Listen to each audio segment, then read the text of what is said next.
नमस्कार विद्यार्थी मित्रांनो, स्वागत आहे तुम्हा सर्वांचं RRB and SSC exam pattern या आपल्या एज्युकेशनल यूट्यूब चॅनलवरती। जर विद्यार्थी मित्रांनो तुम्ही आरआरबीची किंवा तुम्ही एसएससीची तयारी करत असाल आणि तुम्ही महाराष्ट्रामधून बिलॉंग करत असाल तर मित्रांनो फटाफट या आपल्या चॅनलला सबस्क्राइब करून घ्या, कारण का या चॅनलवर आपण संपूर्ण काही आरआरबी अँड एसएससीची माहिती आपण मराठी भाषेमध्ये तुम्हाला उपलब्ध करून देत असतो। त्यासोबतच जेवढे काही स्टडी मटेरियल आहे ते देखील आपण आपल्या मराठी भाषेमधून जेणेकरून तुम्हाला एक्झाम क्रॅक करता यावी या उद्देशाने आपण तुम्हाला उपलब्ध करून देत असतो। तर तुम्ही आपल्या चॅनलवर नवीन असाल तर फटाफट आपल्या चॅनलला सबस्क्राइब करायला मात्र विसरू नका। तर अनेक दिवसापासून जे की आरआरबीची जेव्हापासून ही शॉर्ट नोटिफिकेशन आलेली आहे, बरेच उमेदवार आपल्याला कमेंट्स करत आहेत, तो टेलिग्राम ग्रुपवर आपल्याला अनेक सारे प्रश्न विचारतात की नेमकं ही जाहिरात कशा संदर्भात आहे, यासाठी कोण पात्र आहे, कोण अर्ज करू शकतात, अशा अनेक सारे कमेंट्स आपल्याला पाहायला मिळालेले आहेत। तर आपण आजच्या व्हिडिओमध्ये या कमेंट संदर्भात सविस्तर डिस्कस करणार आहोत व त्यासोबतच तुम्हाला संपूर्ण काही माहिती देखील तुम्हाला आपण प्रोव्हाइड करणार आहोत। तर मित्रांनो जे काही शॉर्ट नोटिफिकेशन्स आहे ते आरआरबी द्वारे देण्यात आलेले आहे आणि ते एक योग्य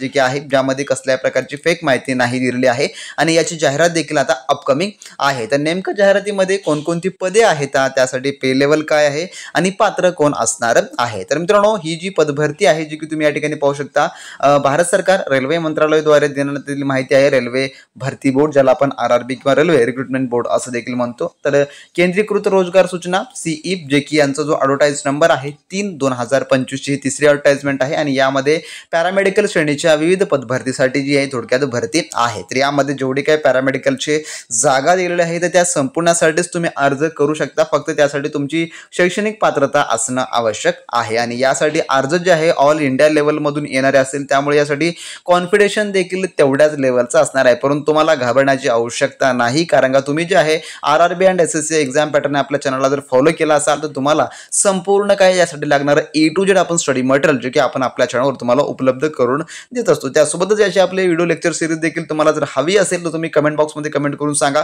आपण इंग्लिश आणि मराठी अशा दोन्ही भाषेमधून समजेल असे तुम्हाला तुमच्या पदाकरता आपण सिरीज जी आहे तुम्हाला उपलब्ध करून देऊ मित्रांनो। तर या ठिकाणी पाहून घ्या सूचना काय म्हटलेलं आहे यामध्ये।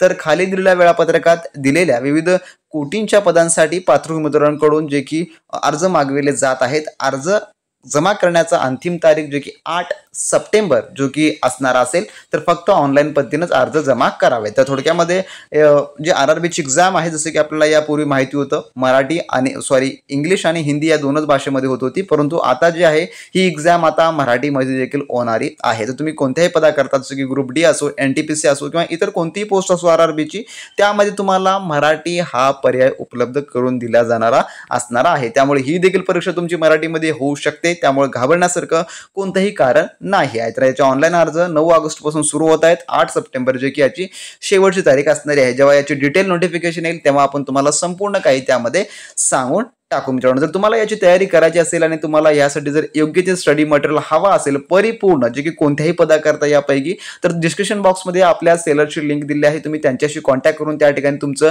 लगेच रजिस्ट्रेशन करून ठेवा, जेणेकरून नंतरून जेव्हा फीस वाढेल तेव्हा तुम्हाला अवघड वाटेल की सर आम्ही कमी प्राइसमध्ये नाही घेतलात जास्त प्राइसमध्ये आता, त्यामुळे आता रजिस्ट्रेशन करून ठेवा, नंतर तुम्हाला संपूर्ण काही याचा सविस्तर विस्तृत अभ्यासक्रम आपण उपलब्ध करून देऊ। तर या ठिकाणी पाहून घ्या जागा कोणकोणत्या आहेत। यामध्ये पहिलं जे पद आहे जे की नर्सिंग अधीक्षकचं पद आहे आणि यासाठी लेवल जो आहे 7चा लेवल या ठिकाणी असणार आहे सीपीसी।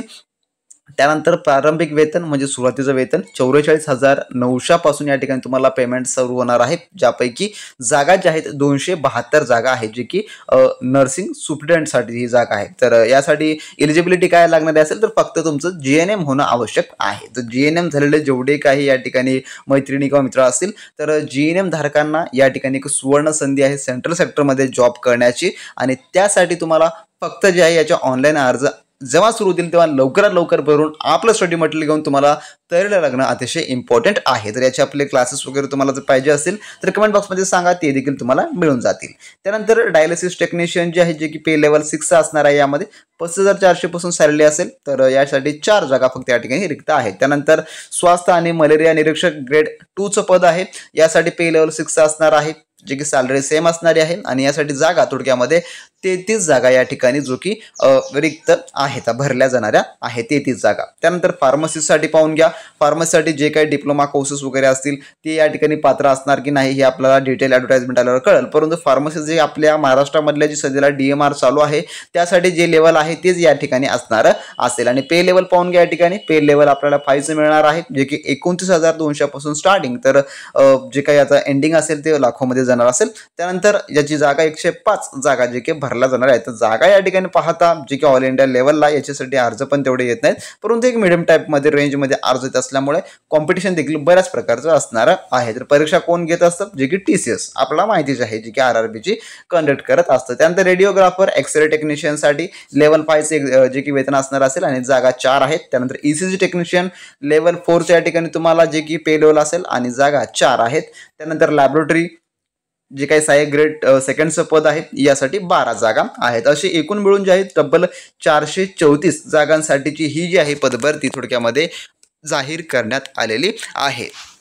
त्यानंतर खाली म्हटलेलं आहे की जे काही ऑनलाईन अर्ज करता वेळेस जे काही आता जे काही अटेम्प्ट्स आहेत जे काही असंपूर्ण इन्फॉर्मेशन्स आहे ते फिलअप योग्य ते करायचे आहे. आणि त्यासोबतच तुम्हाला या ठिकाणी आधार कार्ड तुमचं व्हॅलिड असणं इम्पॉर्टंट आहे. आधार कार्डवरच संपूर्ण काही तुमची होणारी प्रोसेस कंप्लीट होणार आहे असं त्यांनी सांगितलेलं आहे. तर संपूर्ण काही याची आता विस्तृत जाहिरात जी आहे लवकरच प्रसिद्ध करून सांगण्यात येईल. ही जी एक शॉर्ट नोटिफिकेशन आहे ज्यामध्ये आपल्याला जागा आणि कोणत्या पदाकरता किती जागा आहेत हे सांगण्यात आलेलं आहे. तर मित्रांनो तुमचं जर JNM झालं असेल किंवा तुमचं फार्मसिस्ट बॅकग्राऊंड असेल, लॅब टेक्निशियन्स असेल, एक्सरे टेक्निशियन असेल किंवा डायलिसिसचं तुमचं एज्युकेशन झालं असेल किंवा जे स्वास्थ्य आणि मलेरिया निरीक्षक ग्रेड्स म्हणजे की जे आपलं MPW असतं त्यासाठी जर तुमचं एज्युकेशन झालं असेल तर मित्रांनो यासाठी तुम्ही नक्की अर्ज करा. तुम्हाला जेवढं काही लागणारं स्टडी मटेरियल आहे ते आपण परिपूर्ण तुम्हाला उपलब्ध करून देण्याचा प्रयत्न करू मित्रांनो. त्यासोबतच ज्याची ऑनलाईन अर्ज करण्याची लिंक देखील आता आपल्याला लवकरच मिळणारी आहे. आणि तुम्हाला कोणकोणत्या रिक्रुटमेंट बोर्ड झोनमध्ये तुम्हाला अर्ज करायचा आहे त्यासाठी हे संपूर्ण वेबसाईट्स तुम्हाला महत्त्वपूर्ण असणारे आहेत. हे तुम्हाला ज्या झोनमध्ये अप्लाय करायचं आहे त्यासाठी तुम्ही याची वेबसाईट जी आहे तुम्ही लक्षात ठेवून घ्या. आणि तुम्हाला जर RRB अँड SSCची कोणतीही माहिती अपडेट हवा असेल तुम्ही आपल्या चॅनलला सबस्क्राईब करून आपला टेलिग्राम ग्रुप मात्र जॉईन करायला विसरू नका. जर भेटू नेक्स्ट व्हिडिओमध्ये नवीन माहितीसोबत. तोपर्यंत जय हिंद, जय महाराष्ट्र.